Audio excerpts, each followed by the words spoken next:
जय श्री कृष्ण साथियों, आइए सुनते हैं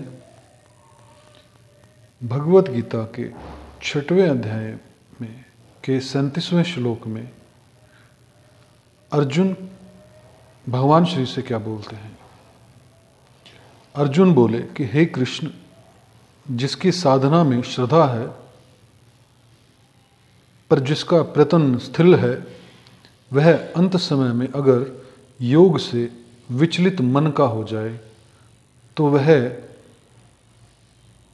योग सिद्धि को प्राप्त न करके किस गति को चला जाता है। श्लोक 37 में अर्जुन आगे कहते हैं कि हे महाभाव, संसार के आश्रय से रहित और परमात्मा प्राप्ति के मार्ग में मोहित अर्थात विचलित, इस तरह दोनों ओर से भ्रष्ट हुआ साधक क्या छिन्न भिन्न बादल की तरह नष्ट तो नहीं हो जाता।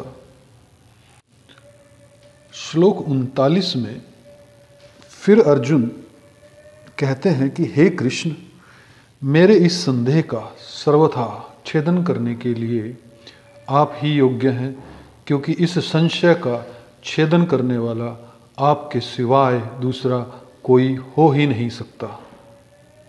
श्लोक 40 में फिर भगवान श्री कृष्ण कहते हैं कि हे प्रथानंदन, उसका न तो इस लोक में और न परलोक में ही विनाश होता है, क्योंकि हे प्यारे, कल्याणकारी काम करने वाला कोई भी मनुष्य दुर्गति को नहीं जाता।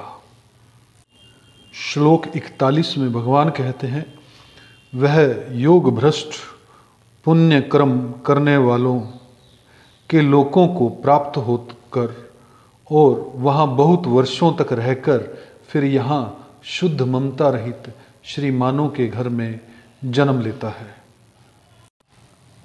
श्लोक 42 में श्री कृष्ण कहते हैं, अथवा वैराग्यवान योग भ्रष्ट ज्ञानवान योगियों के कुल में ही जन्म लेता है। इस प्रकार का जो यह जन्म है, यह संसार में निस्संदेह बहुत ही दुर्लभ है। श्लोक 43 में श्री कृष्ण कहते हैं कि हे कुरुनंदन, वहाँ पर उसको पहले मनुष्य जन्म की साधन संपत्ति अनायास ही प्राप्त हो जाती है, फिर उससे वह साधन की सिद्धि के विषय में पुनः विशेषता से यत्न करता है।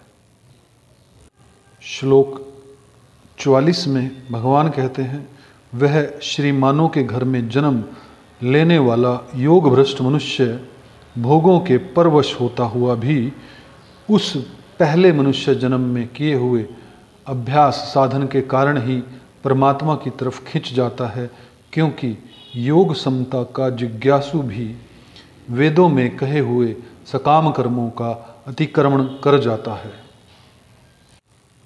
श्लोक 45 में श्री कृष्ण बोले, परंतु जो योगी प्रयत्न पूर्वक यत्न करता है और जिसके पाप नष्ट हो गए हैं तथा जो अनेक जन्मों से सिद्ध हुआ है, वह योगी फिर परम गति को प्राप्त हो जाता है। श्लोक 46 में श्री कृष्ण बोले, सकाम भाव वाले तपस्वियों से भी योगी श्रेष्ठ हैं, ज्ञानियों से भी योगी श्रेष्ठ हैं और कर्मियों से भी योगी श्रेष्ठ हैं। ऐसा मेरा मत है, अतः हे अर्जुन, तू योगी हो जा।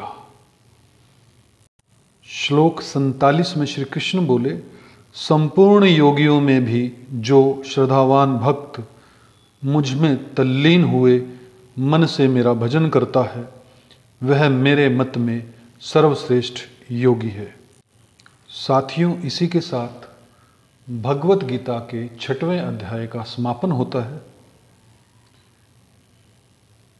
मैं उम्मीद करता हूँ और श्री कृष्ण जी से प्रार्थना करता हूँ कि हम सबके जीवन में भगवत गीता जो है, उसकी जो शिक्षा है वो प्रैक्टिकल रूप में खिले। जय श्री कृष्ण साथियों।